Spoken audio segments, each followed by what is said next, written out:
ሰላም ሰላም ለእናንተ ይሁን።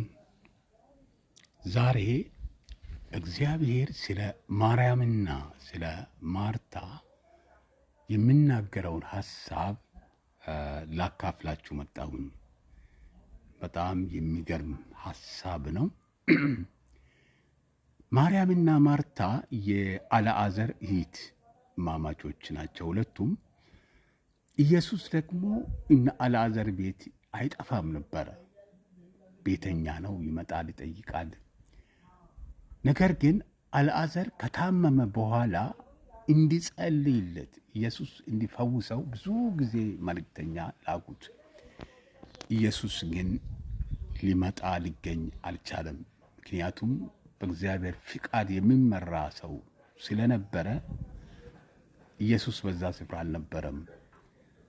ነገር ግን የሞተውን ያስነሳ ዘንድ ተአምር ለመስራት ኢየሱስን ከሞተ በኋላ ለመገኘት በዛ ቦታ ላይ አልተገኘም።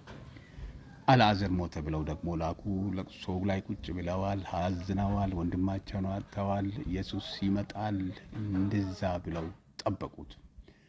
መጀመሪያ ቀን አልመጣም፣ ሁለተኛ ግን አልመጣም። ከተቀበረ ከሶስተኛ ቀን በኋላ ኢየሱስ መጣ ወደ እነ ማርያም ቤት። አለቀሰ ይላል። ስለ ወንድማቸው ስለ አልዓዛር አለቀሰ። እዛ ወንድማችን አልዓዛር ወዴት ነው አላቸው። እሱ ተቀብረዋል፣ ከሞተም 3 ቀን ሆኗል አሉት። አልዓዛር አልሞተም ይነሳል አላቸው። ለነሱ ግን አልገባቸውም። ጌታ ሆይ 3 ቀን እኮ ሆኖታል፣ ነገር ሸቷል፣ ሊነሳ የሚችል አይነት ሁኔታ ላይ አይደለም አሉት። ኢየሱስ ግን አልዓዛር ይነሳል አለ። ወዴት እንዳኖራችሁ አሳዩ አለ። መቃብሩን አሳዩት። አባት ሆይ ስለሰማህ አመሰግናለሁ አለ። አልዓዛር ሆይ ተነስ አለ። ከታሰረበት እስራት ከተገነዘ ጋር አብሮ ተነሳ። ዛሬ ሁኔታዎቻችሁ የሞተባችሁ ነገሮቻችሁ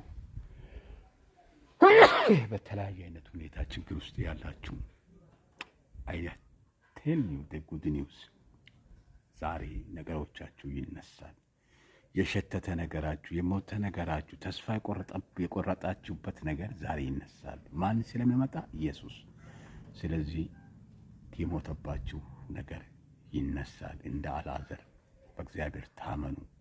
እግዚአብሔር